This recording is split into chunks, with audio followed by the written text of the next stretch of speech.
Excelentísimo obispo de Córdoba, sucesor de Osio, querido don Demetrio, excelentísimo don Carlos Alberto de Piño, querido Antonio, queridos colegas, señoras y señores, mi tarea dentro del contexto de este congreso sobre la figura de Osio de Córdoba se ciñe al significado de la presencia del obispo cordobés en el concilio de Sárdica, la actual Sofía, Bulgaria, celebrado en el año 343.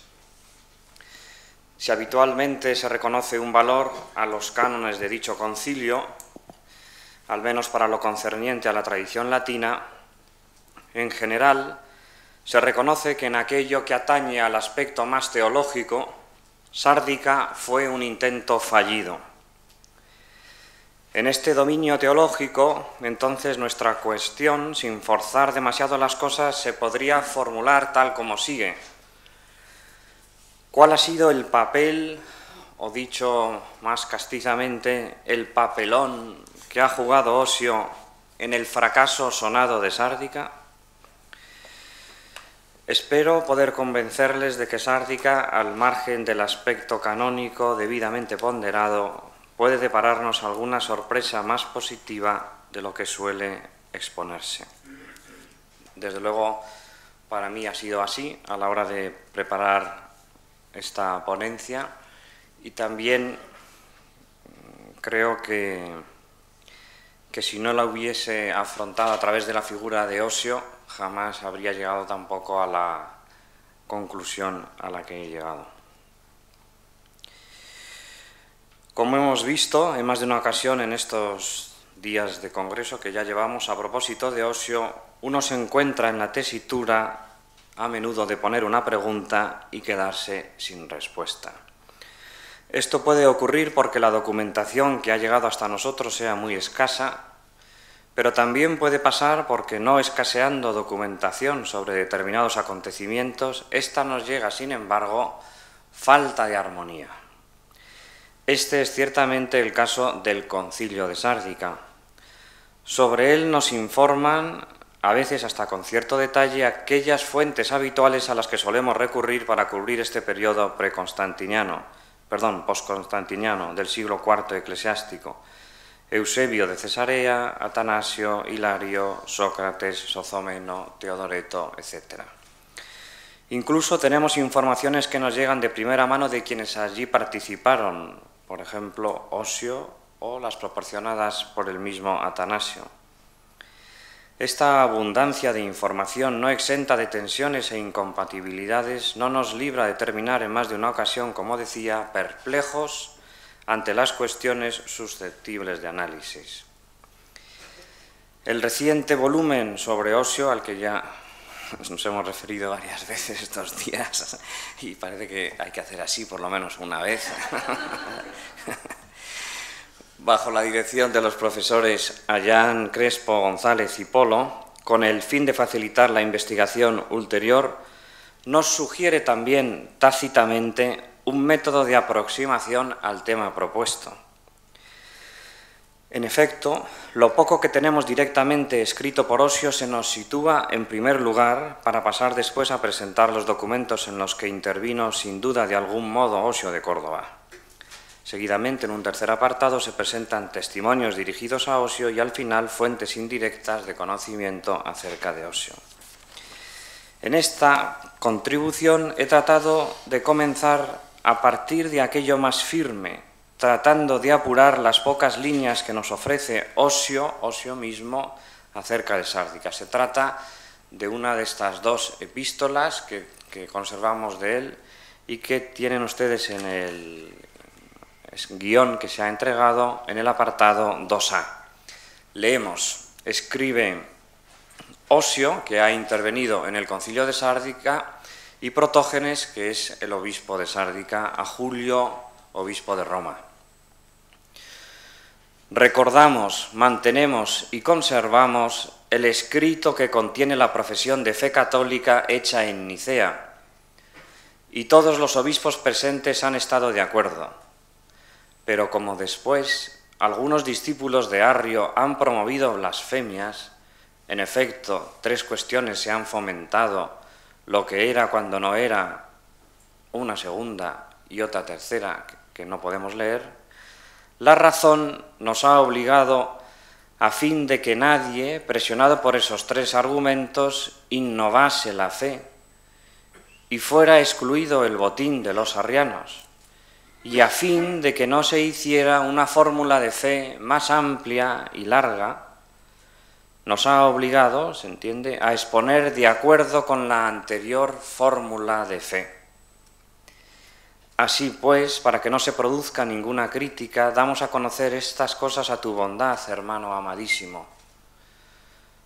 Pareció bien que lo primero, es decir, la fórmula de fe nicena, permanezca firme y estable, y que esto otro sea compuesto de manera más completa como verdad suficiente, de modo que todos los que enseñan y catequizan sean ilustrados, los impugnadores sean anonadados y mantengan la fe católica y apostólica. Antes de valorar la intervención de Osio en Sárdica, de la cual anticipo que podríamos pensar en tres niveles, desde el punto de vista metodológico, desde el punto de vista teológico y desde el punto de vista canónico, considero necesario poner en antecedentes con un breve relato de lo que sucede en los años inmediatamente anteriores a la reunión de Sárdica. Paso de esta manera al punto número 1, antecedentes de Nicea a Sárdica. Trataré de no explayarme por varias razones, porque puede ser como una tormenta de datos históricos, porque muchos de los presentes lo conocen de sobra y les pido también excusas. Y sin embargo considero que es oportuno recordar, reavivar en la memoria el contexto en el que tuvo lugar la reunión de Sárdica para que podamos valorar esta, repito, intervención de Osio. La solución nicena del año 325 fue una solución de compromiso, tal como podíamos observar en la ponencia del profesor Ayán ayer. En la fotografía final, si hubiese sido el caso, podríamos obtener tal vez ciertos rostros felices por haber logrado deshacerse del heresiarca Arrio y de sus valedores. Podríamos observar un Marcelo de Ancira, Eustacio de Antioquía, Alejandro de Alejandría y su joven diácono Atanasio de Alejandría, el propio Osio, hasta cierto punto felices, mientras que en el exilio andaba a refugiarse Arrio, pocos meses más tarde Eusebio de Nicomedia, y el otro Eusebio, el de Cesarea, que firmó las actas del símbolo niceno, saldría de la ciudad de Nicea bastante cabizbajo y obligado a realizar una especie de retractación oculta ante su propio pueblo de la Siria Palestina con el fin de prevenir la llegada. Es decir, firmó,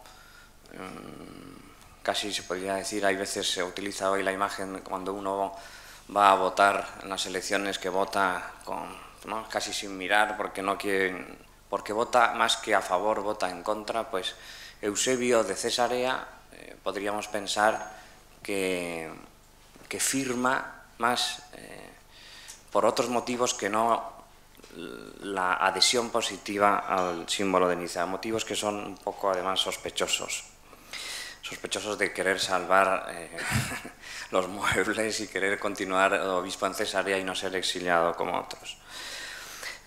Esta imagen, en el curso de 10 años, irá paulatinamente transformándose.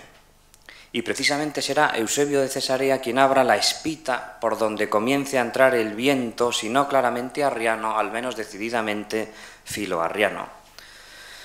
Su primera labor será lograr deponer a Eustacio de Antioquía 2 años después de Nicea, uno de los padres nicenos que firmó el símbolo niceno. Poco después es depuesto. Más adelante, por medio de concilios y siempre en torno a Eusebio de Cesarea, el emperador autorizará la llamada de nuevo a la comunión con la Iglesia ofrecida a Arrio en el 327 y a uno de los principales valedores de Arrio, el otro Eusebio, el de Nicomedia, en el año 328. Los dos Eusebios irán gestando una mayoría capaz de inclinar la balanza hacia el otro lado con el mismo emperador. Hago una salvedad: se admite a Arrio, no a su doctrina. De hecho, aunque pudiese resultar un tanto fingido, Arrio era solicitado a realizar una especie de confesión que en parte debía implicar, al menos en teoría, una suerte de retractación, por suave que fuera. Con otras palabras, esta readmisión de Arrio y de Eusebio de Nicomedia y los restantes exiliados del partido arriano con motivo del Concilio de Nicea no implica la anulación de la doctrina nicena, al menos sobre el papel. Los factores de diversa índole se entremezclan en una historia muy difícil de contar, de la que ha dado cuenta con ejercicio maestro el profesor Simonetti. Muy difícil y, digámoslo también, muy triste de contar. Diferencias personales, políticas doctrinales se mezclan de tal modo que un historiador del siglo V podría escribir: estos, refiriéndose a obispos involucrados en estas controversias, se escribían unos a otros tales cosas como quien se arma para el combate contra la verdad. Así, difundiéndose la blasfemia en las iglesias de Egipto y del Oriente, surgieron contiendas y guerras en cada ciudad y aldea a propósito de las doctrinas divinas. El pueblo restante contemplaba lo que sucedía y juzgaba lo que se decía. Algunos elogiaban lo de estos, otros lo de aquellos, y lo que se llevaba a cabo era digno de tragedia y lamentación. En efecto, no eran ahora extranjeros o enemigos como en otro tiempo los que asediaban las iglesias, sino los que compartían la patria, el techo y la mesa, se lanzaban mutuamente las palabras como si fueran puñales. Más aún, a pesar de ser los unos miembros de los otros e integrados en la construcción de un único cuerpo, se armaban unos contra otros. El año 335 habrá de presenciar cómo Atanasio es defenestrado en Tiro por un concilio, tal vez casi mejor un conciliábulo, donde ya asoman los jóvenes Valente y Ursacio, que habrían de ser 22 años más tarde los valedores de la blasfemia sirmiense, como se conoce, y testigos del centenario Osio, solo y presionado, lejos de su Córdoba natal. Estos son los que junto con otros desatan al parecer toda una serie de falsas acusaciones que logran espantar a Atanasio y provocar que éste acuda al emperador Constancio solicitando amparo.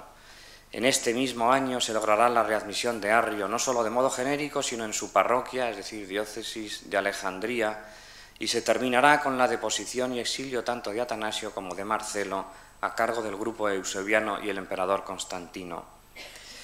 Tal vez sea aquí, en este año del 335, donde se fraguara un vínculo más afectivo que doctrinal, que anudó durante algunos años a Atanasio con Marcelo y que pudiera explicar por qué Atanasio fue incapaz de marcar más decididamente las distancias doctrinales respecto al monarquianismo de Marcelo, que él, Atanasio, aunque no fuese un prototipo de alejandrino, no podía en absoluto compartir.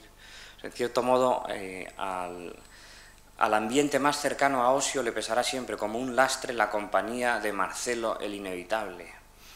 Y Marcelo, a pesar de ser llamado por el Papa en un momento dado, por Julio, pues presentará de tal manera su doctrina que el Papa la admite y los demás también. Y esto será siempre inadmisible para gran número de obispos en el Oriente que veían con razón la doctrina herética que no contaba con la distinción personal en el seno de la unidad divina.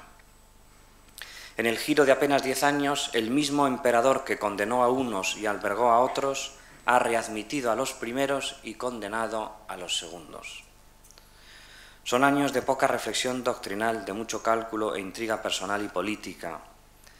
El profesor Simonetti señala, por ende, la falta de seguridad jurídica, esto es importante también para el contexto de Sárdica, que ofrecen los cánones en vigor, sobre todo en el caso de cristianos, presbíteros y obispos, que son el objeto de los ataques del emperador. Los concilios pierden peso doctrinal y se convierten en medios para poder proyectar las estratagemas más maquiavélicas con éxito, salvando la legalidad vigente o sin salvarla. La providencia se llevó de esta vida a Arrio en ese mismo año en el que había de regresar a Alejandría, impidiendo que lo hiciera. 2 años más tarde habría de morir el emperador Constantino, y la sucesión estuvo marcada por el retorno del exilio de los obispos que habían sido depuestos.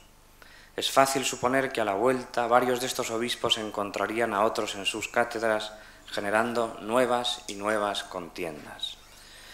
Eusebio de Nicomedia, esto es el punto 1.2, se convierte en este nuevo periodo, ya sin Constantino y sin Arrio, en el hombre de confianza del emperador Constancio, que ha recibido la parte oriental del imperio, y diseña un nuevo plan para expulsar a Atanasio en un nuevo concilio celebrado en la ya lacerada Antioquía.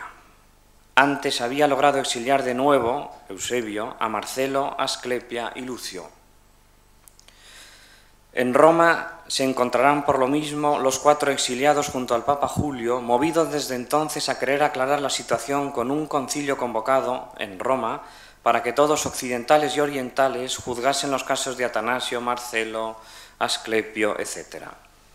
Eusebio, lejos de atender la petición del Papa Julio, la alarga y aplaza. Para algunos este momento de no respuesta del Oriente señala una escisión o un inicio de fractura donde el Oriente empieza a no reconocer la autoridad de la Iglesia de Roma, al menos tal como el Papa de Roma la quiere presentar. Eusebio, lejos de atender la petición, la alarga y aplaza. En el ínterin muere Constantino II y Constante, el otro hermano en cuestión, se convierte en el único emperador de la parte occidental. Finalmente, el Papa Julio convoca el Sínodo de Roma para el año 341. Eusebio entra en litigio con Julio a propósito de la jurisdicción del obispo de Roma, que no quiere reconocer como superior, Eusebio, a la de los correspondientes metropolitanos orientales. Esto también es importante para entender el contexto de los cánones de Sárdica, 2 años más tarde. Se tuvo el sínodo en el que Julio no confundió la posición de Atanasio con la de Marcelo. Julio distingue, a pesar de que al final los dos vayan a ser de nuevo rehabilitados, son tratados por separado los casos. Este sínodo tendrá su importancia. El sínodo en Roma del año 341 es el pistoletazo de salida de la Iglesia de Roma y su participación en la controversia arriana. La reacción de Roma provoca la respuesta oriental de parte de Eusebio y los suyos. Aprovechando la dedicación de una iglesia en Antioquía que había tardado 10 años en construirse, se celebra por todo lo alto un concilio en el mismo año del 341 con la participación de unos 100 obispos. Señala el inicio de una nueva fase en esta controversia arriana este año del 341 y es bastante importante también para el contexto de Sárdica. Los orientales, por simplificar así, simplificación que ellos mismos hacen, tratándose unos a otros de orientales por un lado y occidentales por otro, aunque luego en el grupo de occidentales hay orientales y en el de orientales occidentales, pues sí. Los orientales, tocados en el orgullo por la acusación de arrianos que se desprendía cubiertamente de las medidas del sínodo romano, reabren el debate doctrinal 15 años después de Nicea, 15 años después de andar sobre todo enredados en cuestiones disciplinares, personales, etc.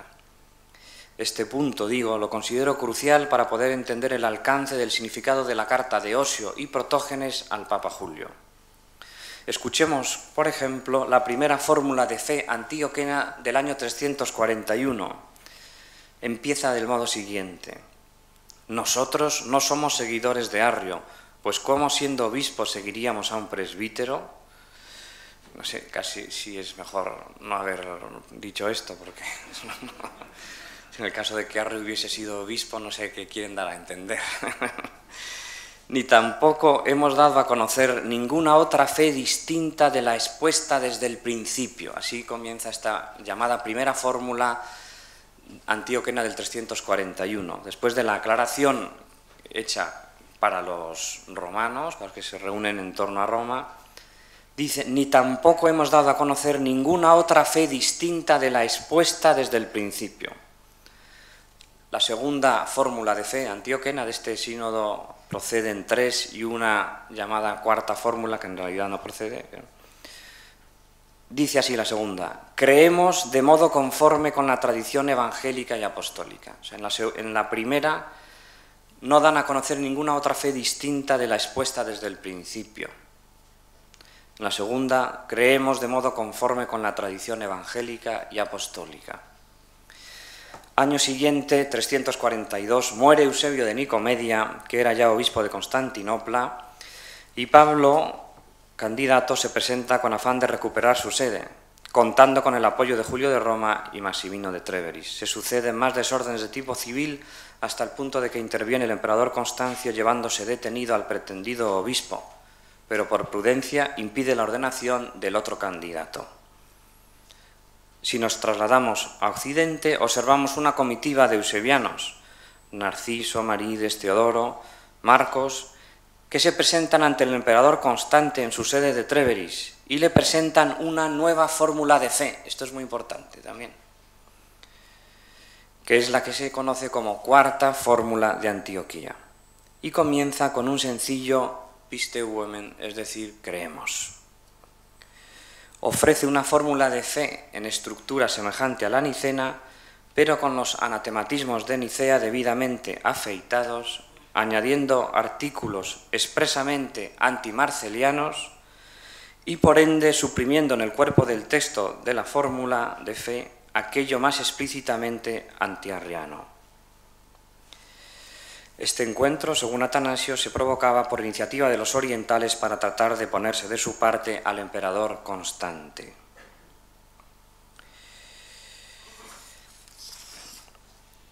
Esta cuarta fórmula tiene también una importancia por su repercusión en el Oriente, será considerada la oficial hasta el año 351, es decir, durante 10 años. Una fórmula nueva que empieza, creemos. La situación inspiraba bastante preocupación, por un lado, en los círculos de Julio de Roma y también de Constante y Constancio, es decir, los dos hermanos, por otro lado. Según Teodoreto, fue a iniciativa de Atanasio cómo se inició la idea de convocar un gran sínodo que aunara ambas partes. Ya estamos en las vísperas del concilio de Sárdica, a fin de sellar la paz y poner en orden tantos aspectos de la vida cotidiana de las iglesias. Atanasio se habría dirigido al emperador Constante, es decir, al emperador que está en Roma, lamentando la situación actual y evocando los logros de su padre Constantino, tratando de reavivar una respuesta semejante a la de Nicea. Atanasio invitaría a Constante a hacer algo semejante a lo obrado por Constantino.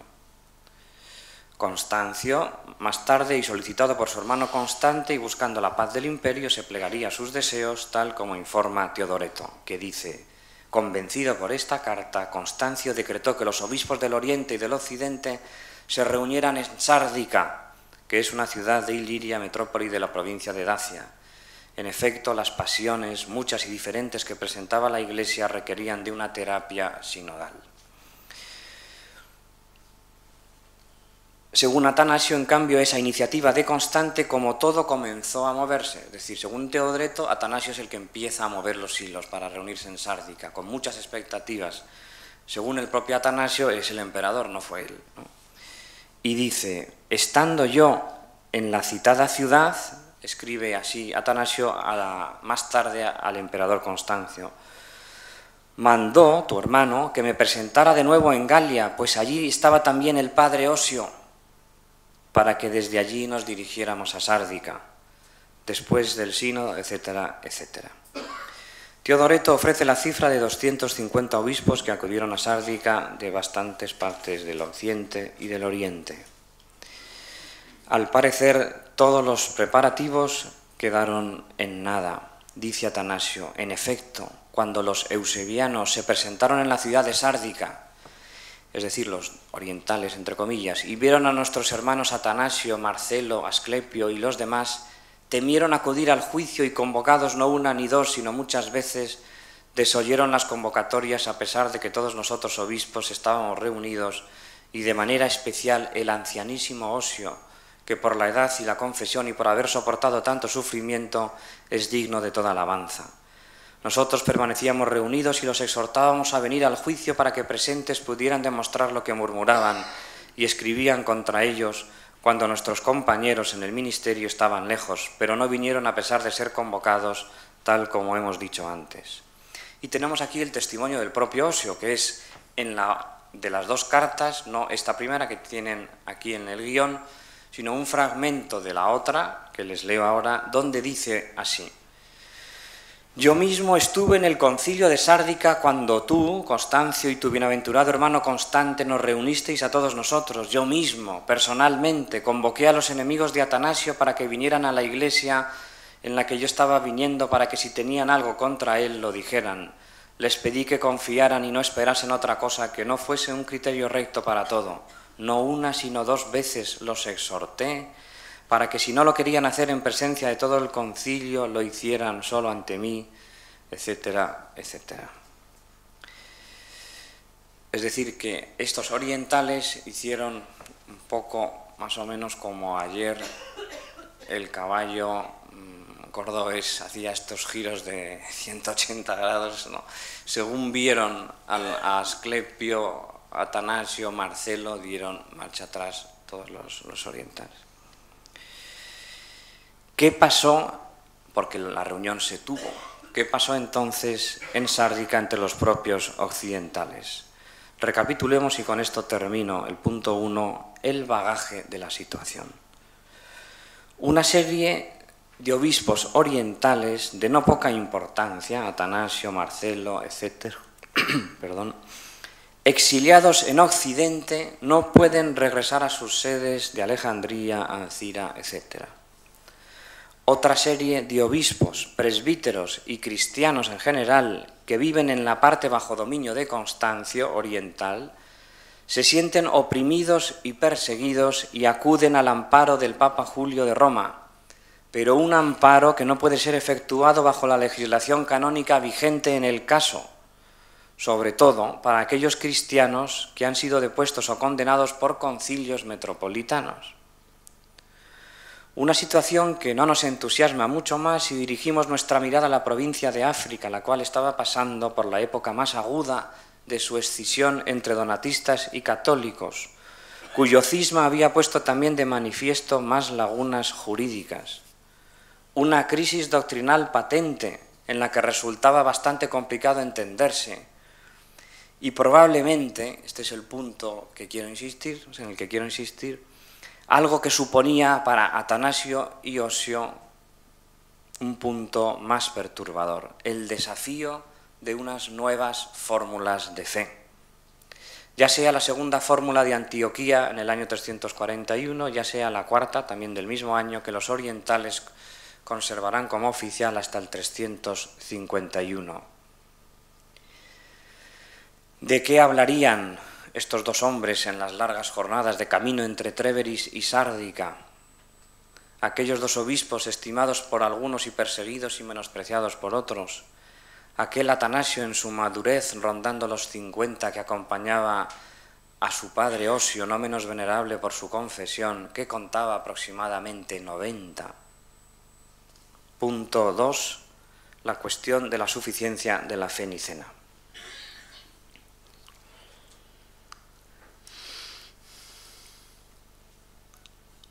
Según la documentación que nos ha llegado, podemos deducir, en efecto, con un buen grado de certeza, un aspecto interesante acerca de nuestro concilio.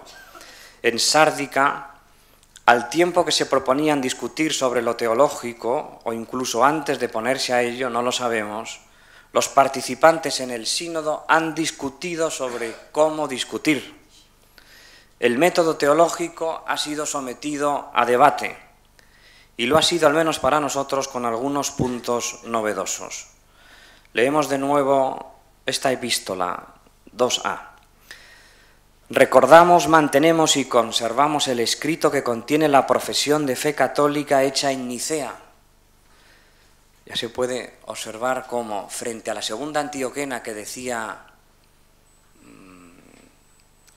confesamos la fe que ha sido expuesta desde el principio y no ninguna otra fe, frente a la cuarta que decía un genérico creemos, frente a la tercera que decía creemos conformemente con la tradición evangélica y apostólica, aparece Sárdica en esta carta de Osio y Protógenes al Papa Julio, que dice: recordamos y mantenemos y conservamos el escrito que contiene la profesión de fe católica hecha en Nicea, Catholicam fidem factam apud Niceam.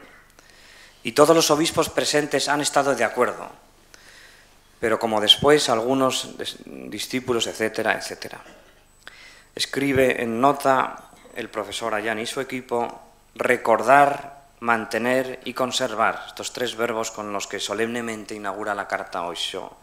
Voy a hablar de Osio y dejamos de hablar de Protógenes, que es muy largo y alarga el tiempo.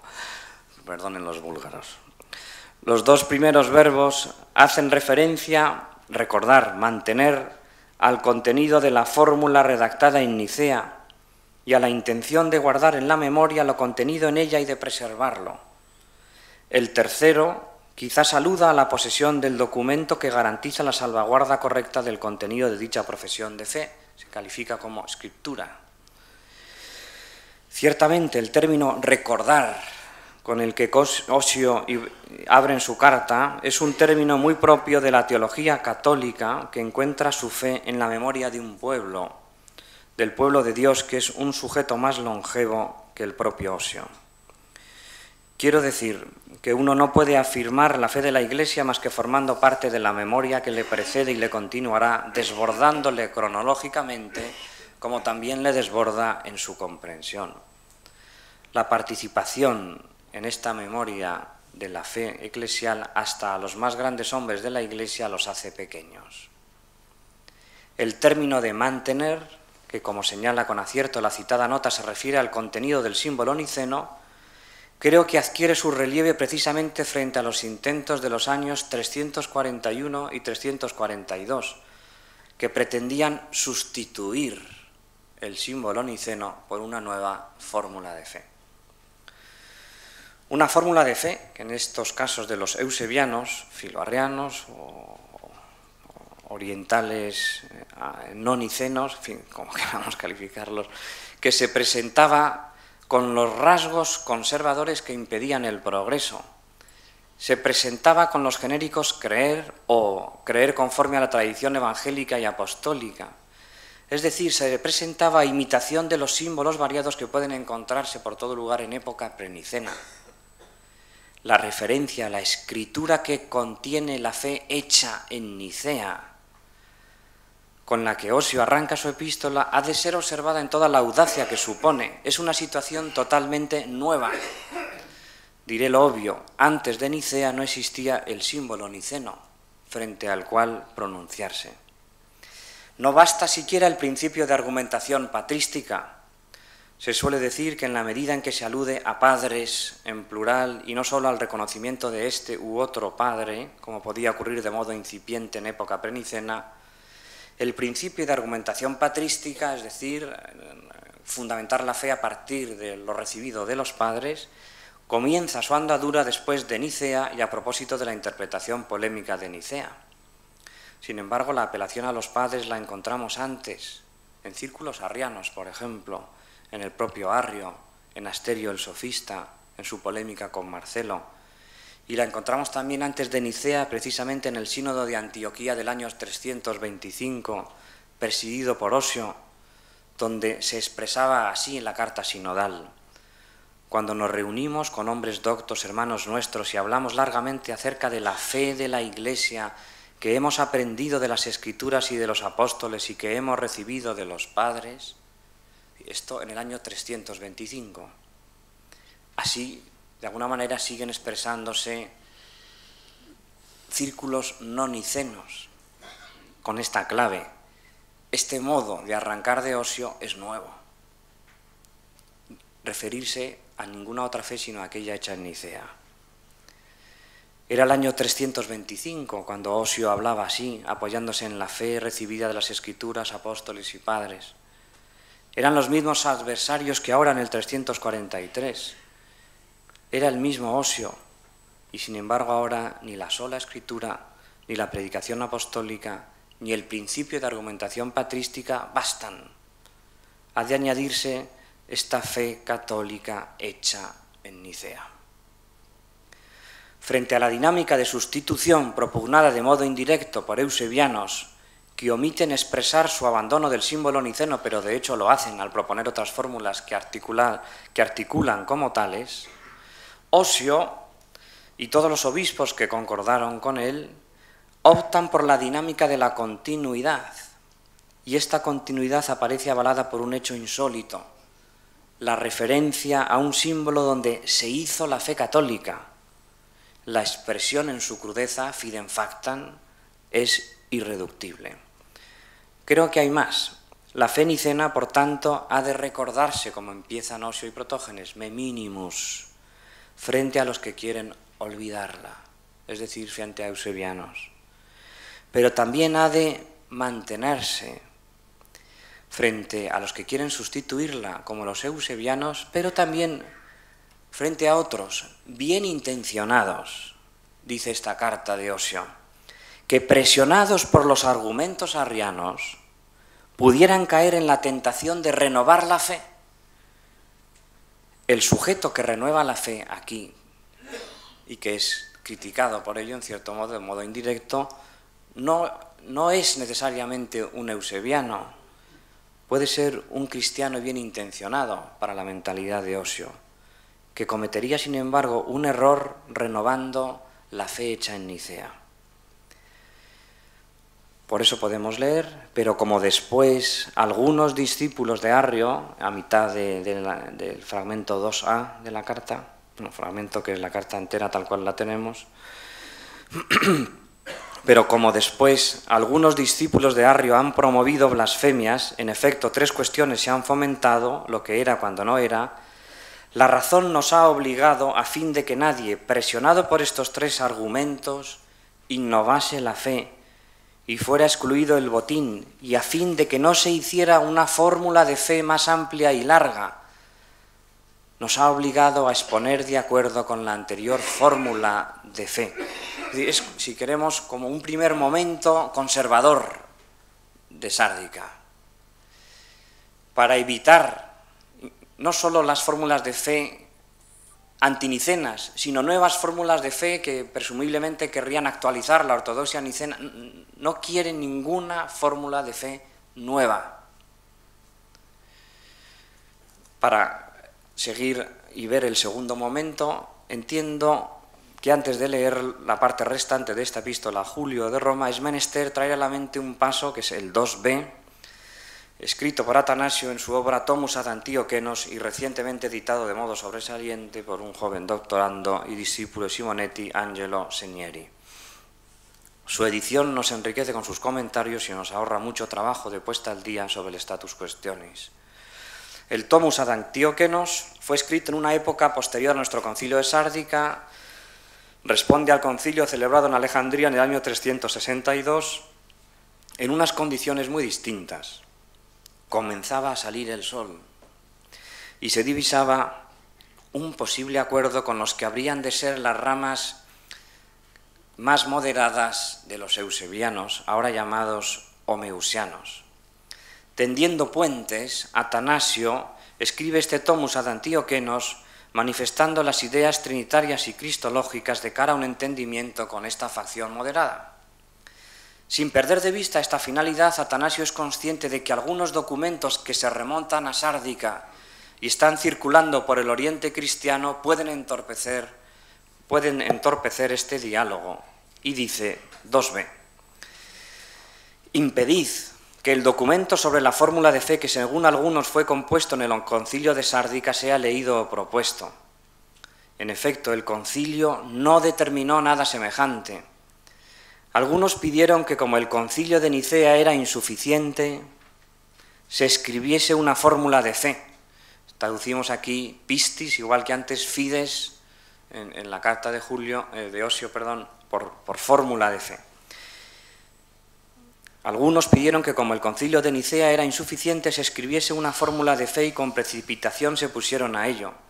Pero el Santo Concilio, reunido en Sárdica, se indignó y determinó que no se escribiese ninguna fórmula de fe, sino que bastaba con la fórmula de fe confesada en Nicea por los padres, porque no le falta nada, sino que rebosa piedad, y porque no hay que componer una segunda regla de fe, con el fin, y ahora se desvela la intención que antes podríamos adivinar, ahora se manifiesta, con el fin de que la fórmula de fe escrita en Nicea no sea considerada incompleta y no se dé ocasión a quienes quieren escribir y determinar muchas fórmulas de fe. Es como si dijeran Osio, Protógenes y en cierto modo también Atanasio comparte esta opinión. No, si ya sé que tú quieres actualizar la fe nicena con esta nueva fórmula de fe totalmente ortodoxa, pero si abrimos esta posibilidad, se multiplicarán las fórmulas de fe, y no solo la tuya, bien intencionada, así razonarían, sino las de nuestros adversarios, por decirlo de algún modo, los eusebianos.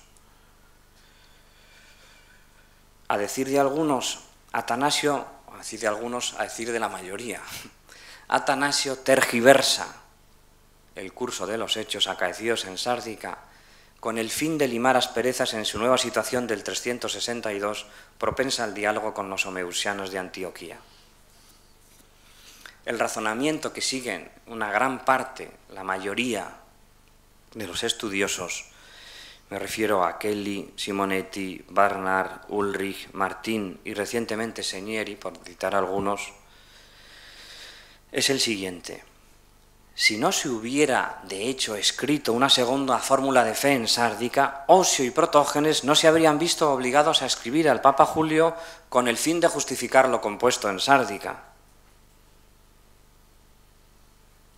Hasta hace algunos meses campeaba en solitario, atribuyendo fiabilidad al párrafo atanasiano apenas citado, Martin Tetz, que había expresado sus opiniones en un artículo de 1985. En el 2007, el profesor de Berlín, Michael Fidrovitz, sin añadir nada, no obstante, admite el parecer de Tetz y se suma a su posición. Ahora el profesor Ayán y sus colaboradores, en el volumen citado, también se suman a la posición de Tetz y Fidrovitz. Y lo han hecho proponiendo unas preguntas muy certeras en las que ahora no me puedo detener y están disponibles para quien quiera leerlas. Pero son preguntas que no se han hecho todos aquellos que cuestionan la fiabilidad de este 2b que hemos leído. A mi juicio, y en mérito a lo que ahora interesa, la línea que desconfía en este caso de la fiabilidad de Atanasio, es decir, la línea mayoritaria, ha razonado a propósito de la epístola de Osio y Protógenes con cierta precipitación. Pues Osio y Protógenes no se están justificando ante Julio por una nueva fórmula de fe, es decir, por componer otra fe, por renovar la fe. Atanasio utiliza un verbo categórico en el 2b. Dice, el sínodo determinó que no se compondría ninguna fórmula de fe. Y esta afirmación viene corroborada por la solemne apertura del incipit de Osio y Protógenes. Recordamos, mantenemos y conservamos el escrito que contiene la profesión de fe católica hecha en Nicea. Así como cuando tratan Osio y Protógenes de evitar que alguien renueve la fe. Entonces, ¿de qué se justifican Osio y Protógenes ante Julio? De componer no una nueva fórmula de fe, sino un escrito que, teniendo como base el símbolo niceno, pueda ofrecer plenius y de un modo bastante la verdad, cum quadam sufficientia veritatis. Pareció bien a los padres sardicenses ampliar con un rango menor y a fin de clarificar la verdad, este verbo clarificar es el mismo que utiliza Sozomeno, y dilatar la explicación. Pareció bien a estos padres ordenar, componer, dictari, estas cosas que no son aquellas primeras firmes y fijas de Nicea, firma et fixa. La necesidad de escribir al Papa Julio radica en lo insólito del hecho, retener de modo fundamental el símbolo niceno, que no obstante será completado y aclarado con un escrito de rango inferior y como mutable, que parece que no goza de esas características de firma et fixa. Por lo demás, la expresión que utiliza Osio, sufficiencia veritatis, se compadece muy bien con la información que se desprende de la epístola de los padres de Sárdica al Papa Julio, en la que se refieren que dieron cuenta a fondo de la santa fe y de la integridad de la verdad. Integritas veritatis, suficiencia veritatis. O sea, según lo que estamos diciendo, sería a la fórmula de fe nicena única pistis válida y a aquellas cosas que contribuyen a que la verdad pueda suficientemente ser presentada, comunicada, sostenida, guardada y defendida. Perdón, quiero decir que esta expresión de los padres de Sárdica al Papa Julio, cuando dicen hemos dado cuenta de la santa fe y de la integridad de la verdad, sería de la fe nicena y de este segundo escrito, Integritas Veritatis, con palabras de Osio, cum quadam sufficiencia veritatis, que contribuye a que la verdad pueda suficientemente ser presentada, comunicada, sostenida, guardada y defendida. Hay un texto de las recogniciones, la tradición latina, pseudoclementinas, que dice: cuando quieras exponer de tal manera la verdad para que se encuentre, no basta solo destruir la proposición del adversario, sino afirmar la tuya para que el adversario pueda tener algo que impugnar. Es como que la verdad en su estado completo, no le basta permanecer en determinados puntos, ¿no? Es la misma idea. Además, esto exonera a la mal llamada fórmula de fe de Sárdica, al escrito compuesto para aclarar y completar, de tener que incluir el término homoousios. Precisamente su carácter subsidiario y relativo respecto a la fe hecha en Nicea le invitaba a no confundir y no incluir de esta manera el término homoousios en esa prolija, mal llamada fórmula de fe de Sárdica. Pero advertimos también algún otro detalle. Las diferencias entre Atanasio por un lado y Osio y Protógenes por otro, las diferencias entre estos, ¿no? Atanasio hablaba de algunos que quisieron componer una segunda fórmula de fe. Siempre con el mismo deseo, todos los sardicenses, de hacer frente a los eusebianos, estimarían necesario un nuevo símbolo. Estos serían ese genérico y anónimo quis de Osio. En el extremo opuesto, frente a estos que para hacer frente a los eusebianos quieren una nueva fórmula, en el extremo opuesto Atanasio, quien insiste en la autarquía de la pistis nicena. Como ha mostrado el profesor Fidrovich, antes citado, Atanasio más de una vez se expresa con este lenguaje de la suficiencia de la fe nicena. Atanasio mismo, en su epístola a Dafros, menciona aquellos concilios que reconocían y recordaban la fe nicena, como Sárdica, que empieza la carta de Osio, me minimus. Pero también Atanasio habla de arkeistais, es decir, que se basta la fe nicena para dar cuenta de la verdad. Y es aquí donde se puede apreciar la distinción entre Atanasio y Osio. Osio sitúa la suficiencia veritatis en el segundo escrito que plenifica y aclara, si bien goza de un rango inferior. Atanasio, más rígido, sitúa la suficiencia veritatis en el símbolo niceno, autosuficiente, y se opone a cualquier intento de clarificación o exposición más dilatada. Además, para el caso concreto de Sárdica, Atanasio se permite juzgar este segundo escrito como apresurado. Osio tal vez ha podido reforzar su posición ante Julio incorporando a la epístola al obispo titular de la sede conciliar. Esto explicaría también que faltara Atanasio, que ciertamente no comulgaba con lo expuesto aquí en esta carta de Osio.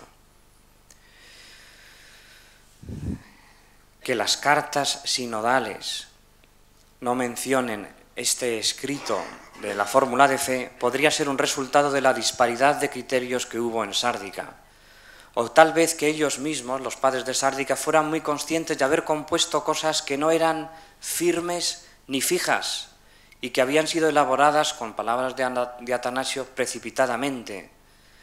Con otros términos, Osio y Protógenes consideraban que lo añadido al símbolo niceno era necesario en aras de afirmar suficientemente la verdad, pero a pesar de ser necesario tenía fecha de caducidad. Entiendo que conduce a la confusión seguir hablando de fórmula de fe de Sárdica. algo que por lo demás ha sido apuntado por el profesor Simonetti desde la base formal, que esta llamada fórmula de fe de sárdica no responde a una fórmula de fe. Pues me digo, si no presenta una estructura de fórmula de fe, y si a todas luces parece que no la presenta porque ellos a conciencia no quisieron más fórmula que la nicena, entiendo que deberíamos encontrar otro modo de referirnos a ella, tal vez suplemento. Un modo que hiciera justicia a la trascendencia de la discusión que allí hubo de tener lugar entre varias posiciones, la de Atanasio restrictiva, la opuesta, no sabemos por quién defendida, sustitutiva y antiarriana, y la de Osio, que se yergue con un equilibrio admirable entre ambas y se muestra a posteriori como verdaderamente profética. Podemos añadir dos nombres más que contribuyen a perfilar la posición de Osio y contrastan con ella. Marcelo de Ancira, que polemiza con arrianos por el uso que estos hacían de la tradición patrística y es partidario de defender solo la Sagrada Escritura leída en la tradición, sin hacer ninguna apelación a los padres, mucho menos a concilios, cabe pensar. El otro nombre es Hilario. Hilario manifestó en un primer momento una elasticidad excesiva, que no concuerda en absoluto con Atanasio. Llega a decir que el término homoousios no sería necesario para asegurar la vera fides. Evidentemente no se podría ir tampoco contra él, pero podría ser prescindible. Más adelante tuvo que reconocer un punto de referencia común, pero no lo reconoció en el símbolo niceno, sino en el símbolo bautismal. Para valorar suficientemente la decisión de Osio, hemos de situarnos en la perspectiva del 343. Hoy nosotros no podemos dejar de pensar en el desarrollo posterior de la doctrina cristiana, en el credo niceno-constantinopolitano, en los llamados concilios ecuménicos, etc. Pero ellos estaban en el año 343. En un momento particularmente crítico de la crisis arriana, se opta en Sárdica, a diferencia de lo que habrían podido hacer en esa misma sede arrianos, eusebianos, Marcelo, Atanasio y algunos que no podemos identificar mejor, pero que habrían optado por la sustitución del símbolo niceno, se opta, liderados por Osio, por la dinámica del progreso en la continuidad. Se vislumbra el desarrollo del dogma que permanece en parte y se renueva por otra parte. Este método hará escuela, y a pesar del siguiente intento fallido de Rimini, será la mentalidad con la que se conducirán los padres que allí se dirigían. Parece que a tenor de la epístola de Osio a Julio de Roma, esta decisión la asumió con clarividencia aquel venerable anciano de 87 años que Atanasio reconocía como nuestro padre Osio y en este punto no podía compartir. Siguiente paso, y me voy acercando hacia el final, Osio y la teología en Sárdica más centrada. Dejamos los zapatos normales con los que hemos caminado y comenzamos a andar con pies de plomo. Creo que estamos en condiciones de decir muy pocas cosas acerca de la teología de Osio, más allá de situarla en un genérico marco próximo a Eustacio, como ayer apuntaba el profesor Ayán. El hecho de que Osio presida un concilio no lo convierte en autor material de los símbolos emanados en dicho concilio. Y aquí me sitúo en una posición abiertamente contraria a la de Clercq, que entendía que el símbolo de fe de Sárdica era una de las obras más genuinas que tenemos de Osio de Córdoba. Y digo contrario en los dos puntos. No es símbolo de fe, habría que volver a insistir en lo anterior, y mucho menos se deduce que por el hecho de que haya presidido Osio ese concilio, cualquier documento que sale de ese concilio representa la posición teológica de Osio, en particular. Pongamos un par de casos, todos ellos contemporáneos a Osio. Imaginemos que hubiéramos conservado las actas de Nicea, que no conservamos, y junto al símbolo niceno encontráramos la firma de Eusebio de Cesarea, y sin embargo hubiésemos perdido la carta que Eusebio de Cesarea escribe a su iglesia de Palestina. Nos haríamos cruces para pensar cómo diablos Eusebio de Cesarea pudo firmar Nicea, porque ciertamente no concuerda con su teología. Sin embargo, nos ha ocurrido lo contrario. Sabemos indirectamente que hubo de firmar Nicea, y podemos leer esa epístola que nos aclara la situación.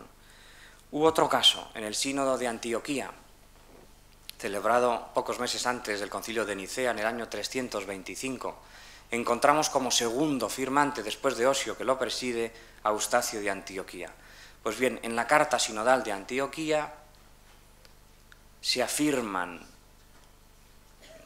de tal manera determinadas verdades de fe que van derechamente en contra de lo que Eustacio opina cuando opina por su propia cuenta y riesgo. Eustacio ciertamente lo que busca no es tanto lo positivo de esa carta sinodal de Antioquía, sino el fruto que esa carta provoca, que es decir, el desenmascaramiento de esa herejía entonces incipiente arriana. Estando así las cosas, poco podemos asegurar de Osio por la mal llamada fórmula de fe de Sárdica, por el símbolo niceno, por la carta sinodal de Antioquía.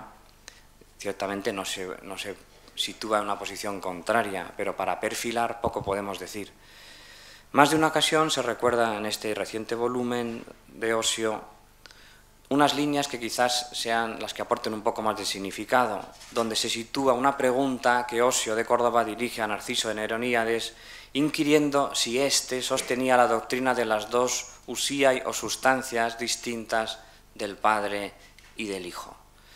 Como, deduciendo nosotros a partir de ahí, que Osio era ciertamente contrario a la doctrina de dos usiai o dos sustancias distintas, lo cual era bastante presumible. Algo más se puede afirmar acerca del ambiente teológico que dominó el espíritu del Concilio de Sárdica, sino ya el propio Osio. Y en este sentido se puede traer a colación el resultado de la contribución de ayer sobre el homoousios. Contribución que, según creo, centra bastante más de lo que habitualmente se hace la solución nicena. Porque gracias al análisis realizado por el profesor Ayán, podríamos decir que los dos anatematismos comentados proporcionan al símbolo niceno, con su homoousios, dos límites opuestos, como para que circule entre esos dos límites el símbolo niceno, el del arrianismo por un lado y el del monarquianismo por otro. Esto es lo novedoso, uno de los aspectos de la ponencia de ayer. Si a esto añadimos la evidencia de ambientes romanos, que tal vez no sean tan tendencialmente monarquianos por el hecho de no compartir la doctrina de las tres hipóstasis, podemos seguir en este mismo territorio de centro. Pienso en el grupo de cristianos, en la comunidad cristiana que pudiera estar en torno al denominado sarcófago dogmático, que a lo mejor algunos se han preguntado ustedes que por qué diantres lo tenemos aquí como telón de fondo, y me voy acercando al final. Al parecer, este sarcófago, encontrado en la Basílica de San Pablo extramuros, fue realizado en Roma entre los años 330 y 340, es decir, justo en las inmediaciones de nuestro concilio de Sárdica. Se presenta, como se puede observar, vamos, quizás así ahora bote pronto no, pero no sé. Vamos. La escena de Génesis 1:26, el padre, con el gesto de hablar, está diciendo al hijo que le mira cara a cara y en igual posición y dignidad, poieso menton anthropon, hagamos al hombre a imagen y semejanza nuestra, mientras la mano del hijo modela a Eva, que está saliendo de Adán dormido, que ya no lo pueden ver ustedes, ¿no? Pero les aseguro que es así, yo lo he visto. En cierto modo, solo un hijo, que es Dios verdadero de Dios verdadero, que es la imagen del Padre, puede realmente salvar al hombre hecho del barro. La consecuencia soteriológica del homoousios niceno era uno de los argumentos favoritos de Atanasio para defender la fe nicea. Atanasio, que se encuentra en Roma justo en esta época inmediatamente anterior a Sárdica. Los rostros pétreos del Padre y el Hijo parecen querer recordar y mantener para siempre la fe hecha en Nicea. Pensemos que en esta insólita representación de Padre e Hijo, el Hijo, que en la escena derecha presenta el típico aspecto apolíneo, aquí, hacia la derecha de ustedes, hacia mi izquierda, está representado con el clásico rostro apolíneo, sin barba. En cambio, en la imagen propia del sarcófago dogmático, porque es más conocido, está representado como un Cristo barbado, como queriendo reflejar mejor la imagen del Padre.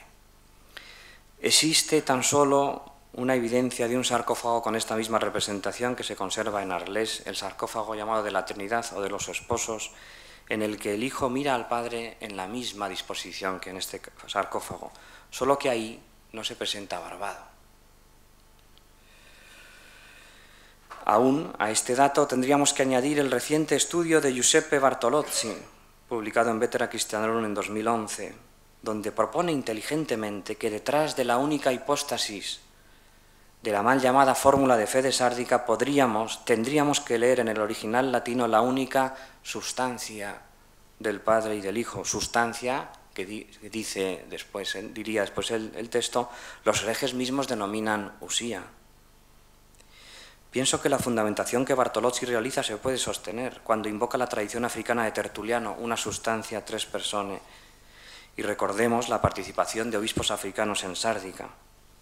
Por lo demás, a pesar del panorama no muy rico que presenta prosopográficamente la bética cristiana en el siglo IV, el caso de Gregorio de Elvira muestra hasta qué punto la teología hispánica estuviese enraizada en las firmes intuiciones de la primera tradición africana representada por antonomasia por Tertuliano.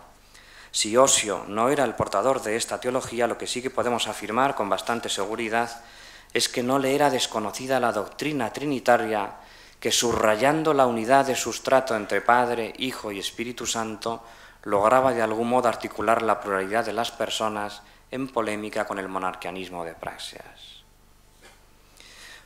Prescindo de tratar el nivel canónico, entre otras cosas, porque ayer fue tocado en la ponencia del profesor Grossi y también será ahora convenientemente tratado más adelante por parte del profesor Villar. Conclusión. Creo que la intervención de Osio en Sárdica ha sido relevante desde varios niveles: metodológico, teológico, canónico. Hablar de Sárdica teológicamente es a menudo sinónimo de crónica de un fracaso anunciado. Sárdica es como rudo, arcaico, es decir, Sárdica es como pensar occidentales incapaces de ponerse al nivel de los orientales, que incluso llegan a decir que el Padre y el Hijo son una única persona. Esto es todo lo que en general se sugiere.